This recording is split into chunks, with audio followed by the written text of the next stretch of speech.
esteja assim extremamente ansiosa e nervosa. Mas eu acredito que isso também significa temor do Espírito Santo, né? Porque se nós estivéssemos aqui de boa, sem medo, nós não teríamos o entendimento de que não somos nós quem vai falar. Eu tenho o entendimento que é o Espírito Santo quem vai ministrar através de mim nessa noite, porque eu, de mim mesma, não tenho nada para entregar a vocês.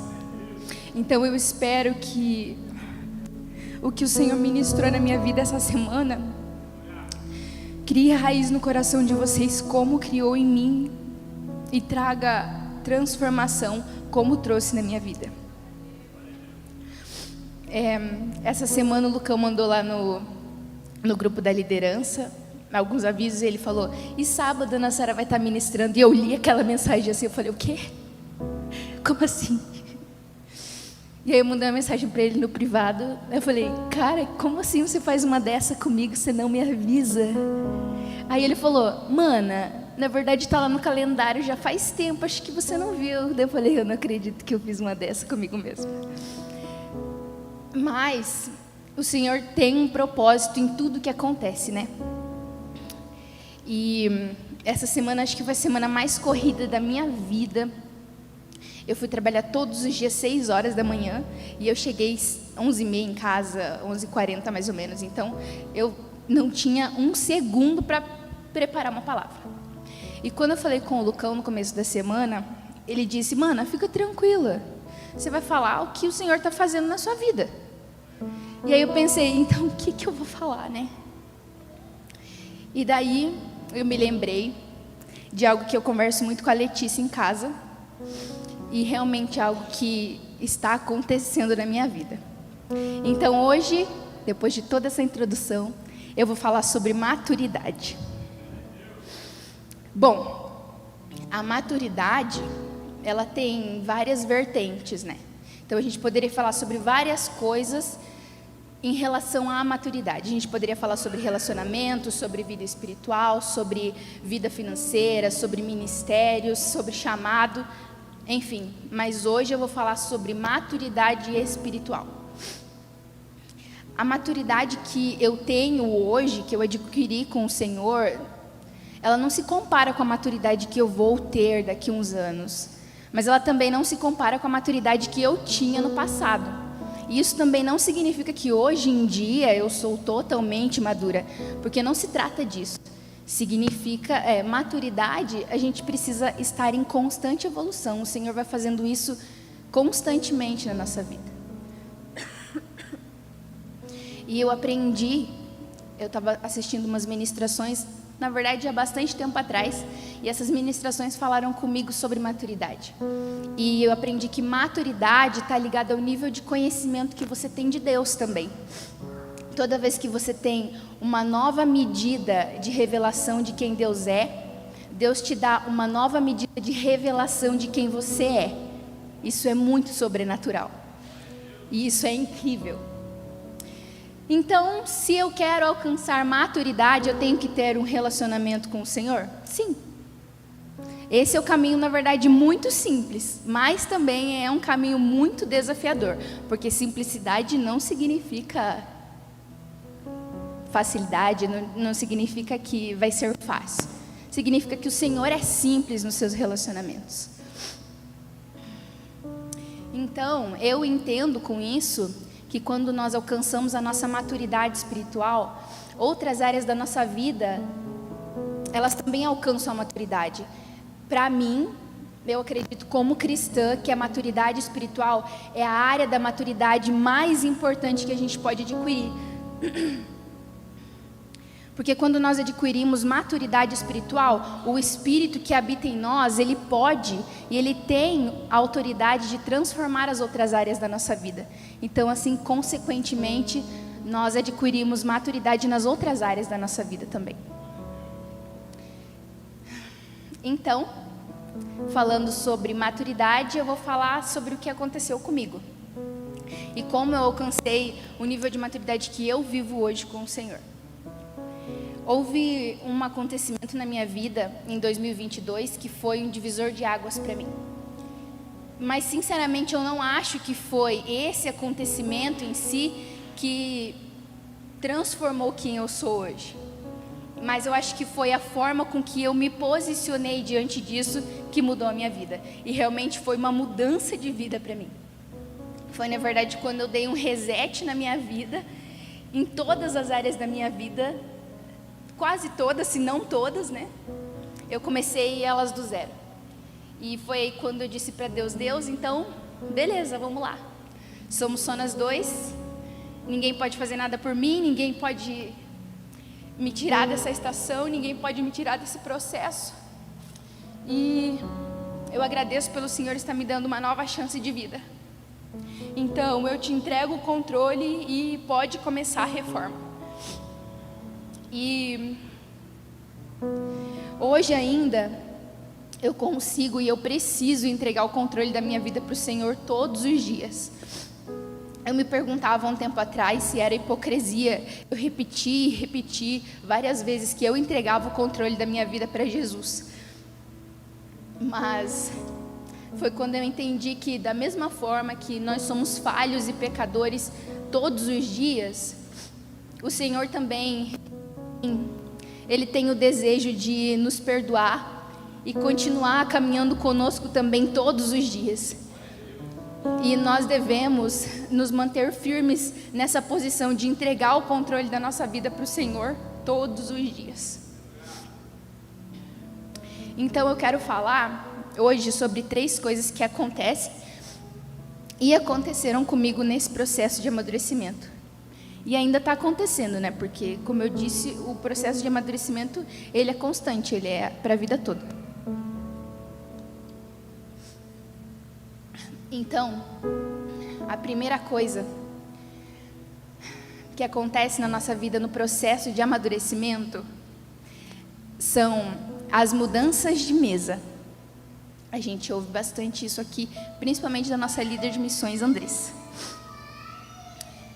As pessoas nesse processo de mudança de mesa, as pessoas saem da nossa vida.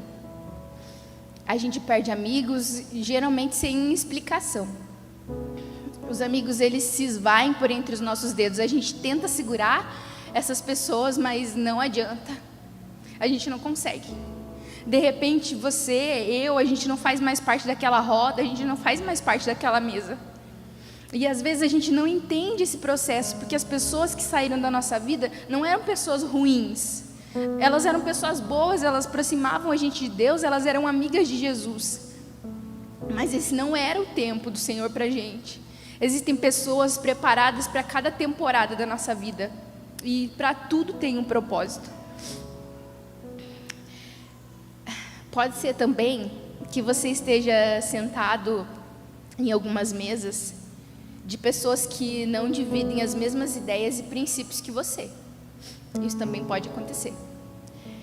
Mas você continua sentado nessas mesas por conveniência, ou porque você sabe que se você não estivesse nelas, você seria aquela pessoa esquisita, o excluído, o diferente, muitas vezes o crentão, né?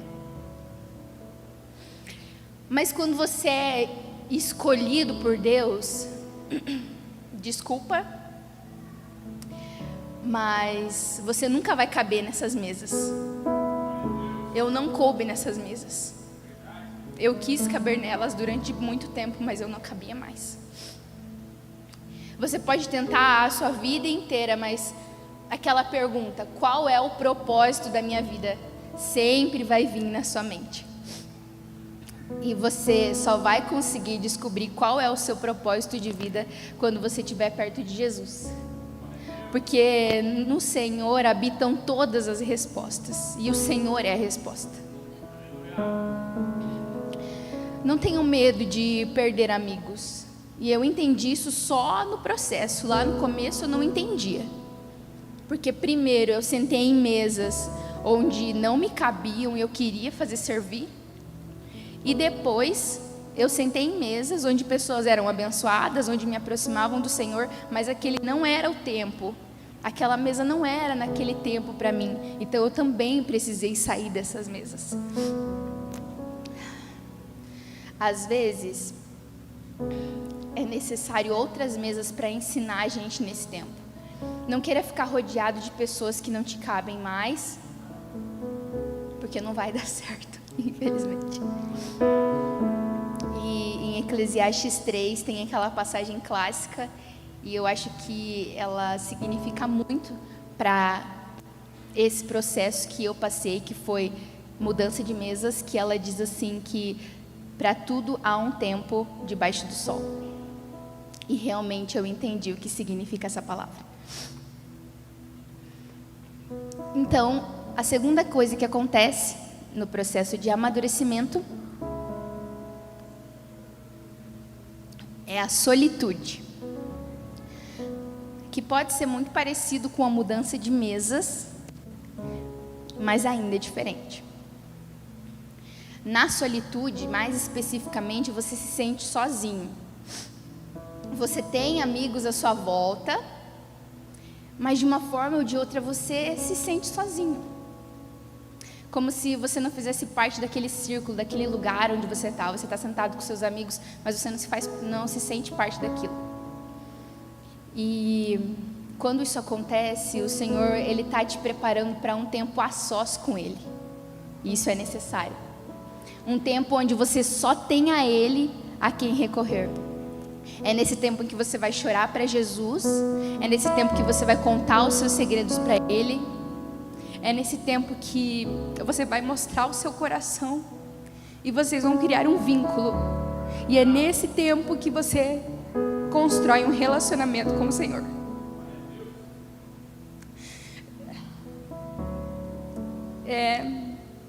No dia 6/11/2023, eu estava voltando da aula à noite e eu estava ouvindo um louvor do Marco Teles. E acho que muitos de vocês vão conhecer, mas talvez por falar vocês não entendam. Mas ele fez um álbum que ele faz uma ministração e logo após ele coloca um louvor sobre aquela ministração. E nessa ministração ele falou sobre essa questão de solitude. E ele falou sobre Timóteo 4.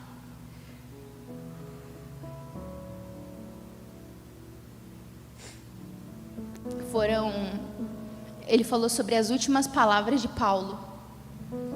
Ele era um homem muito abençoado. Ele era um homem de Deus. Ele pregou muito, ele falou muito sobre o Senhor naquele tempo. E ele tinha muitos discípulos junto com ele, que aprenderam com ele e caminharam com ele também. Mas nos últimos dias da vida dele, na verdade, quando ele morreu, ele estava sozinho. E esse foi o processo, o tempo de solitude dele. Só que ele já tinha aprendido com isso, então não era um problema, porque ele tinha o Senhor. A solitude não era um problema para ele. Então, nesse dia, eu estava ouvindo essa ministração do louvor, e ela dizia assim: na jornada com Cristo, muitas vezes nos sentimos sozinhos, rejeitados, sem amparo. Esse é um tempo de preparo para quando isso realmente acontecer, para quando a solidão chegar, porque ela vai chegar. E não há nada melhor, maior e mais completo que a companhia do Pai. Está difícil? É o processo. Tem um para quê? E quando eu escrevi isso, eu não estava no meu processo de solitude. Na verdade, estava tudo ótimo. Eu estava muito bem, eu estava num grupo de amigos, num círculo de amigos que a gente se encontrava toda semana, a gente jogava vôlei praticamente todos os dias da semana. E estava demais, a gente era brother e parceiro. Mas eu gostei dessa ministração e eu escrevi. E eu nem imaginei que um dia eu iria entender sobre isso, eu estaria no processo de solitude, e aí eu iria ver essa palavra e eu entenderia o porquê eu estava me sentindo como eu estava me sentindo. Muitos homens de Deus, eles também passaram por esse processo de solitude. Um exemplo deles foi Jacó. Em Gênesis 32, vai falar sobre isso. Jacó, ele estava na jornada com a sua tribo, talvez, não sei se é essa a palavra. Eles estavam indo de volta para a terra da promessa, onde o irmão dele, Saul, já estava lá. Uma noite, eles estavam acampados perto do rio Jaboque, e Jacó, ele se retirou, deixou o acampamento dele para orar. E ele se afastou um tempo e ele ficou sozinho. Acho que vocês já conhecem a história de Jacó e do irmão dele, Saul, que Saul era o filho primogênito e ele tinha a bênção da primogenitura. Mas um dia Jacó enganou seu pai, porque ele era cego, e o pai dele deu a bênção da primogenitura para Jacó. Só que ele conquistou essa bênção através da mentira. Então era uma bênção maldição, digamos assim. Então, quando Jacó se retirou para orar naquela noite,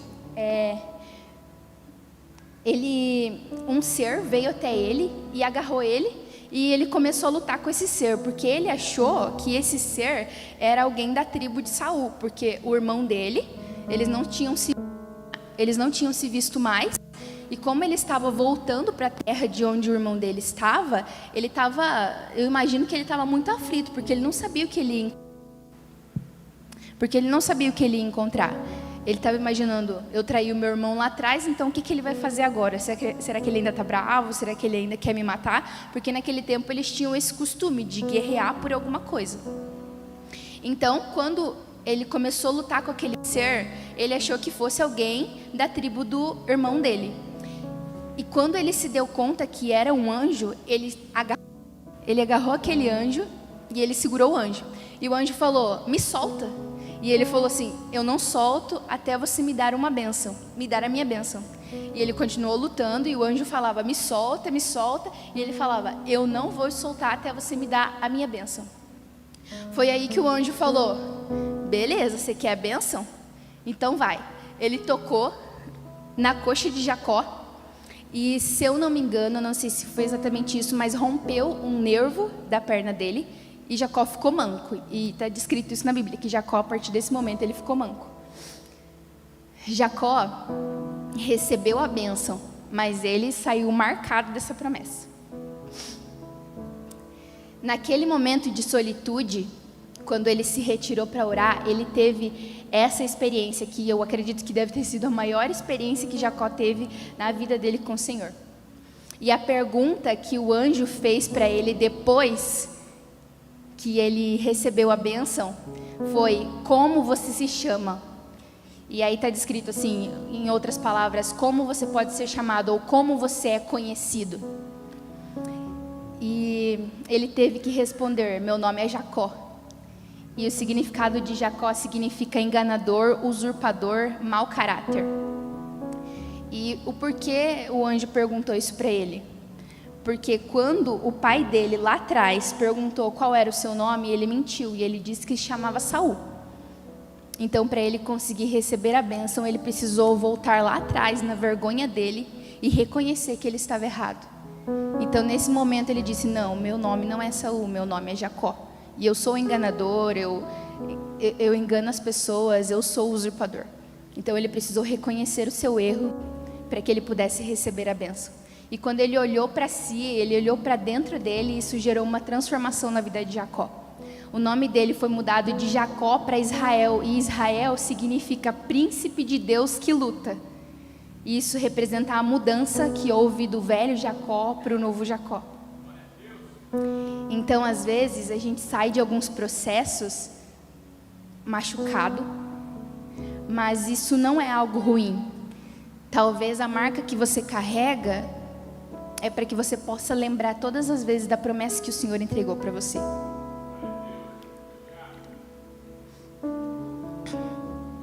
E a terceira coisa que acontece com a gente no processo de amadurecimento, que aconteceu comigo, é o domínio da carne.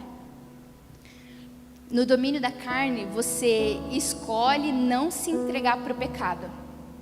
Você escolhe. Você tem a opção, você pode se entregar para o pecado.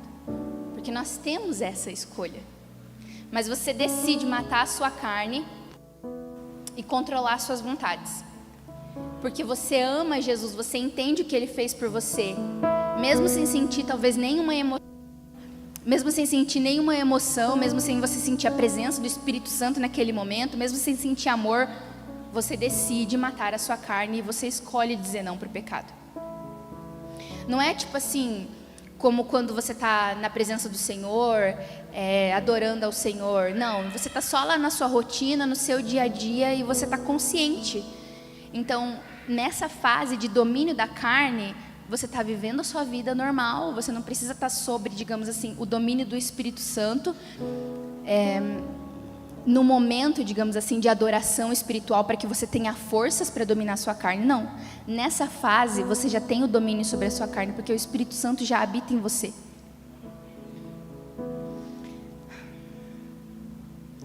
Esse é um momento que você tenha consciência do que Deus fez por você.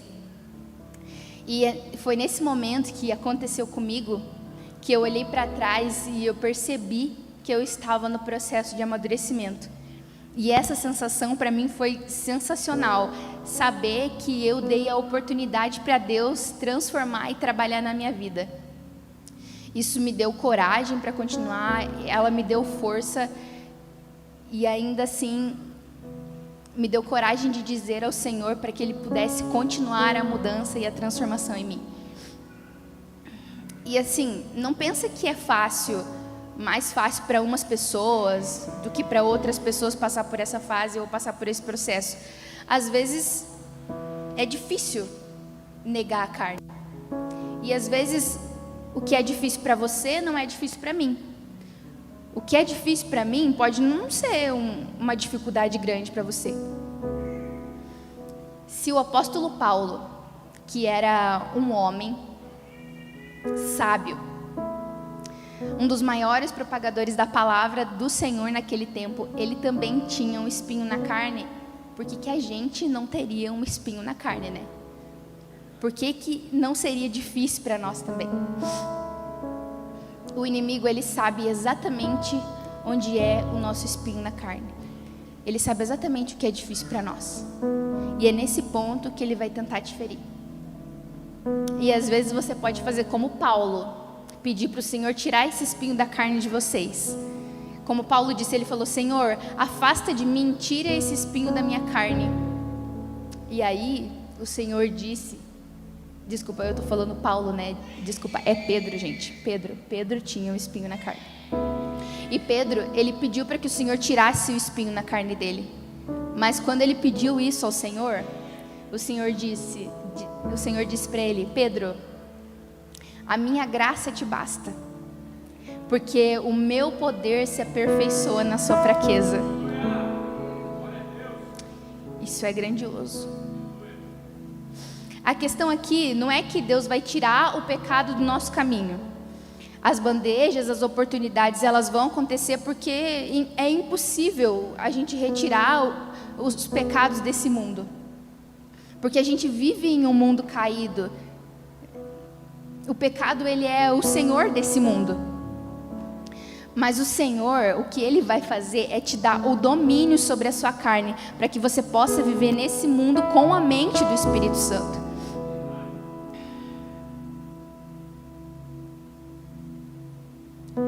Mas se nós não nos distanciarmos do mundo, a partir desse encontro que a gente tem com Deus, então na verdade não foi com o Senhor que nós tivemos esse encontro.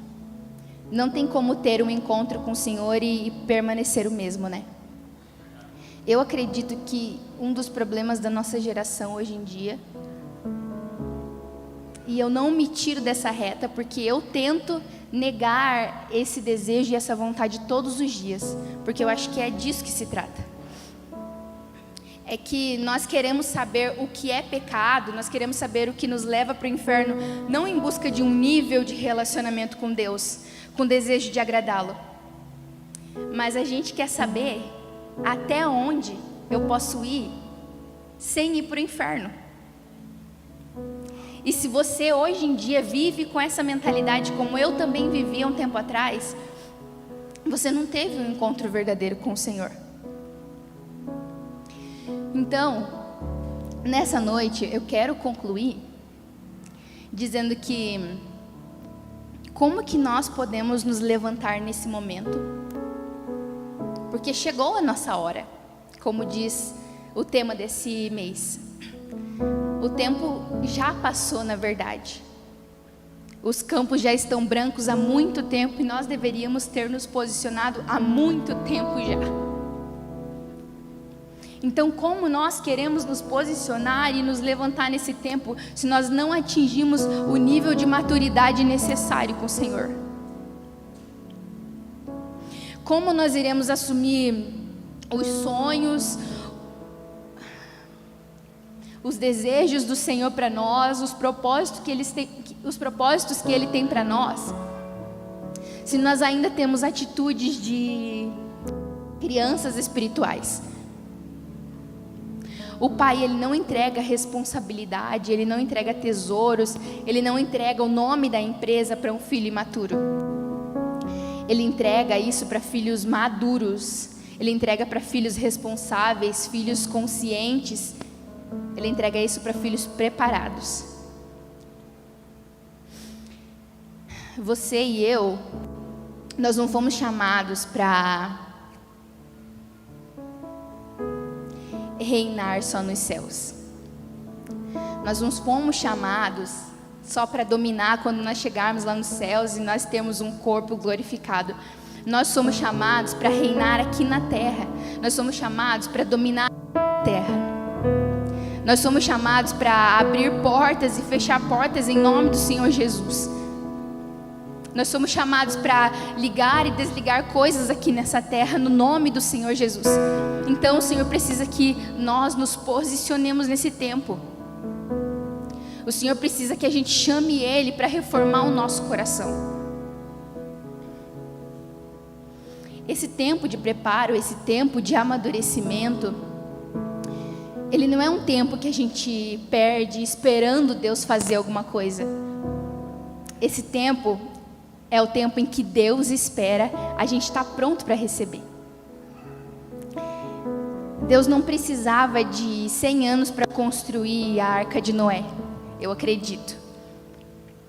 Eu acho que ele precisava que Noé estivesse preparado para receber o que ele tinha para ele. O processo de Davi poderia ter sido mais simples e mais rápido, mas ele estava preparando um Davi para o que ele iria fazer na vida de Davi. E José, a mesma coisa. O processo de José poderia ter sido muito menor, mas Deus estava preparando um José para o que ele faria. Então, nós precisamos de maturidade para sustentar a unção que nós iremos receber. Tem um escritor do Drummond, que eu anotei aqui, que ele fala uma frase muito legal. E diz: a plenitude de Deus está esperando você crescer. Então nós precisamos nos posicionar. Nós precisamos amadurecer e nós precisamos fazer alguma coisa para que isso aconteça. Se esse processo de preparo não fosse importante,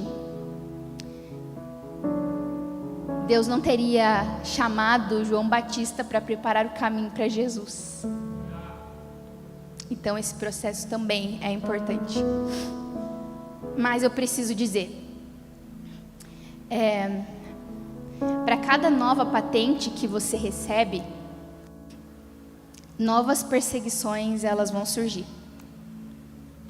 E eu anotei aqui que quando Davi ele pastoreava ovelhas, ursos e leões perseguiam o rebanho. Quando ele subiu para uma nova patente maior, eram gigantes que perseguiam o exército do Senhor. Mas quando ele recebeu a unção de rei, eram reis que estavam perseguindo ele. Para cada nova patente que você recebe, novas patentes de retaliação também virão sobre você. Mas na verdade não era sobre Davi, não era sobre as habilidades que Davi tinha de lutar, mas era sobre em quem ele confiava. Por isso que Davi era um homem segundo o coração de Deus, porque a habilidade dele era a habilidade de confiar no Senhor. Ele esperava no Senhor e ele aguardava o Senhor. Então, se você decide se posicionar em maturidade, não ache que vai ser também mil maravilhas. Eu me posicionei e agora todos os dias eu vou ter uma nova revelação de quem o Senhor é. E vão ser dias maravilhosos, eu vou andar nas nuvens, eu vou sentir a presença do Espírito Santo o tempo todo. Não. Estar com o Senhor é maravilhoso, mas ao mesmo tempo, novas retaliações virão sobre você. Mas é sobre isso, porque aqui nesse mundo nós teremos perseguições e aflições.